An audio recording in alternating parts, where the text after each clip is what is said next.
Como o Morning Show, nosso compromisso é sempre com você de trazer alguma leveza, variedades e papos cabeça para você ficar na boa.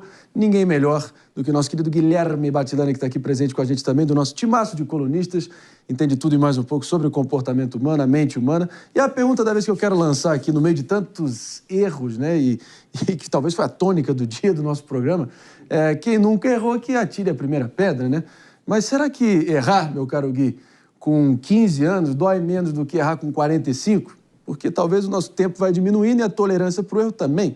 Será que existe idade certa para errar? Ou o importante mesmo é não permanecer no erro, insistir no erro e ter compromisso com o erro? E isso é muito amplo, mas eu queria que você desse... Você é imbatível no sentido de trazer bons exemplos para a gente. A palavra é sua. A verdade, André, é que a gente está vivendo facilmente a geração mais ansiosa da história humana. Nunca fomos tão imediatistas e tão ansiosos quanto qualquer outro antepassado nosso. E uma das perguntas que eu mais recebo do meu público é: Gui, tenho 15 anos, tenho 18 anos, tenho 22 anos, me sinto perdido, o que eu faço da vida? E a verdade é que não existe resposta certa, não existe atalho nenhum. O que eu sugiro que você faça é faça tudo. Sim. Tudo, absolutamente tudo. Se exponha ao caos e viva o máximo de experiências possíveis para você errar e aprender com essas experiências. Então eu brinquei, a hora de ser corno é agora. A hora de abrir uma empresa é agora. A hora de abrir uma empresa e fechar é agora. A hora de ter nome sujo no Serasa é agora. Porque depois que você tem seus 40, 45, as possibilidades de errar pesam muito mais. Você já tem família, você já tem muita coisa como responsabilidade. Então, você que é jovem e está me escutando, erre e erre muito, porque quanto mais você errar agora, menos você erra lá na frente. É difícil contrariar isso, né? O pessoal fica com esse imediatismo, esse grau de ansiedade que é autodestrutivo, mas para quem ainda está entre os 20 e os 30, 35, ainda tem muita margem para poder dar suas caneladas e ficar de pé. Quero ouvir aí um exemplo de vocês, talvez. Em algum momento você achou que era para tacar a toalha? David, Mano, Jess? Não, mas eu acho que o erro, quando é na juventude, você é mais jovem, eu acho que é mais acentuado, porque o seu senso crítico, acho que ele é menos abrangente, vamos dizer assim. E aí, quando você erra mais jovem, parece que aquele erro fica mais acentuado. Depois, com o passar do tempo, quando você tem mais experiência, fala, não, calma aí, já passei por isso. Não, então vou morrer por isso, né? Exatamente. Mas e tem erros e erros, né? Porque tem erros que são, assim, quando você tenta inovar, só não erra quem não tenta. Porque toda inovação nunca vem com a resposta automática. Então, é natural ter erros quando você está num terreno ainda desconhecido. Você está tentando fazer uma coisa nova. O problema é quando é aquele erro estúpido, né? Que todo mundo vê que aquilo é o chamado VDM, já acendeu a luzinha, né? Todo mundo sabe que vai dar mal e a pessoa insiste em fazer errado. Então, eu acho que tem erros e erros.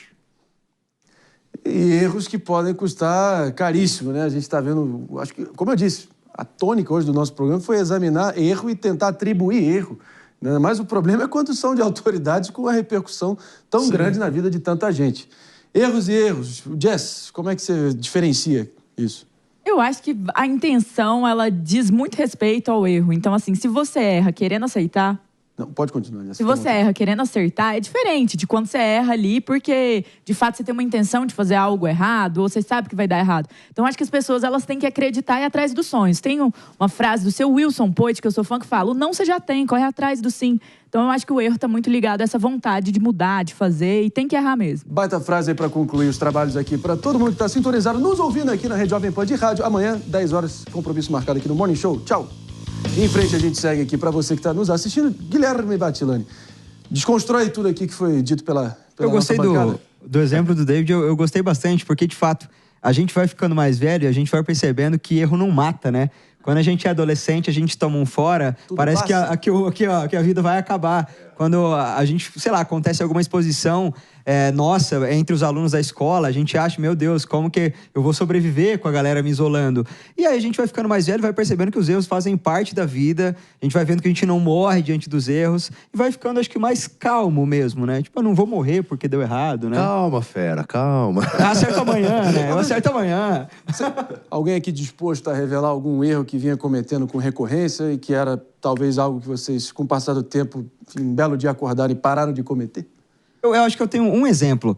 Eu acho que, às vezes, o erro é até não dar certo.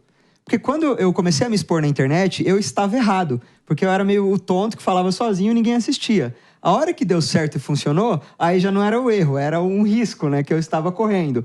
Então, acho que tem muito essa diferença também. Enquanto você não dá certo, você é um idiota. Você dá certo, você é um gênio. Então, tem essa também. É isso. Também não dá para ter esse grau de autocobrança que pode te deixar doido, né? Mas tem que ter fé no propósito. Acho que isso, sim, é aquela mola que vai te puxando dia após dia para você ir aprimorando o teu conteúdo. Isso, claro, para o pessoal que está disposto a falar com um grande público. David, qual é um erro aí? Pode ser do mais banal até o maior possível que poderia estar te assombrando. Eu já tive um erro na minha carreira, na minha trajetória de jornalista. Você pode ter 10, 15 anos de acerto. Se você tiver um erro, aquele erro vai te marcar. Acho que isso que é complicado. Basta um deslize para uma reputação toda empurrá-lo, né? Também tem que ter isso. Não é abraçar o erro, achar que o erro é uma religião e está tudo permitido. Pelo amor de Deus, tenha um senso crítico também. Mas abracem ali o risco. Esse é o ponto, né? Eu acho que esse é o ponto fundamental que todo mundo concorda. Mano, Jess! A sociedade de cancelamento aí, ela não suporta o erro, né? Ela é extremamente chata, né? Então, nesse ponto aí, eu acho que a gente tá vendo pessoas se reinventarem mesmo depois de errar. E eu acho que isso é muito positivo, inclusive. Tá bom. Mano Ferreira? É isso. Toda inovação pressupõe o erro, né? Então, a questão é não cometer o mesmo erro várias vezes, né? Entendendo que erramos, como que a gente faz diferente para errar diferente, porque no fim das contas o processo de tentativa e erro ele é eterno. Então acho que todos os dias a gente comete erros de avaliação. Devia ter gastado meu tempo daquela forma e não dessa. Totalmente. E aí é um processo contínuo de aperfeiçoamento, né? Não dá para ficar remoendo, né? Eu tinha um professor de educação física na época de escola que falava questão de logística moderna. Por que não ficar remoendo os problemas e pensar na solução? Ele falava com logística moderna ali para realmente parecer que tinha um grande conceito por trás, mas no fundo é isso. Não adianta ficar ali remoendo e se martirizando, né? Mas sabe um erro que eu penso muito, André? É até de futebol. A pessoa que vai chutar uma bola numa final de um jogo e erra. Eu acho que isso deve dar uma dor pelo resto da vida. Muito difícil. Tem uma bola na trave. O que eu proponho aqui? O cara passa a noite dormindo pensando naquele chute, com certeza. Eu acho que passa anos. Na vida, né? Sem dúvida. E vai